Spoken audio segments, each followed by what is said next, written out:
Okay, so one of my favorite Klose etudes right now is number 11. I just played a little bit of it there.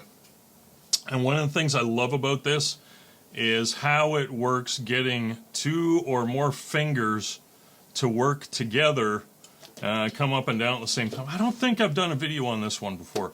But like the first few notes are E to G, so you gotta, get these two fingers up at the same time and back down without, flat. And then D to C, D, C, D, E, G, E, D, F, D, and then that repeats a few times. So you got a lot of motion going on with the fingers, right? Da da da da da da da da da da da da da da. And then you go down too, and then you kind of transpose it into the key of G in the second line. Ba da da da. So you're going like C, E, C, B, D, B, A, C, A. So again, octave key plus a lot of fingers moving at the same time. This is what this exercise is really good at.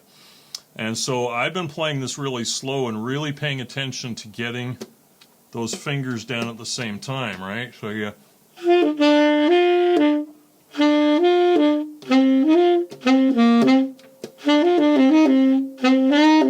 so you don't get the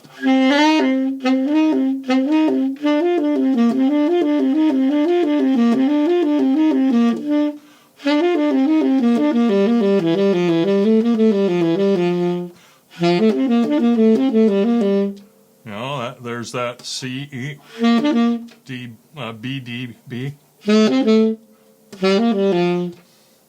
Just a great exercise. This is one, it's just really about getting the fingers down.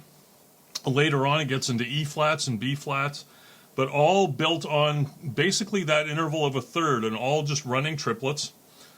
So I'll throw a screenshot of this up too, where I kind of break the phrases down into different sections because it just ends up being easier to work. And then just trying to play with a really good clean tone, slurring all of those, and getting across that break, right hand to left hand, or getting the, the B, the C, and the E, and the B, and the D, to kind of have the same tone quality. Is important. You go from a really open sound to a very closed sound, and again, that sometimes D is really stuffy. And so some of it's, you got to hear it first, try to hear the interval, and then even voice the interval.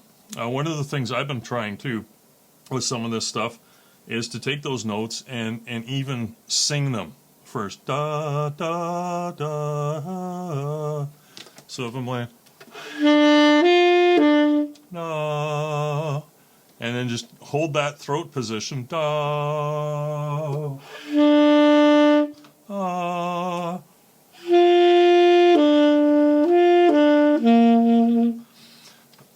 I think that really helps with intonation as well, is if you're hearing the note before you're playing the note, you're voicing the note before you're playing the note, or as you're playing the note, as if you were singing, your throat's making adjustments to each of the notes you're playing.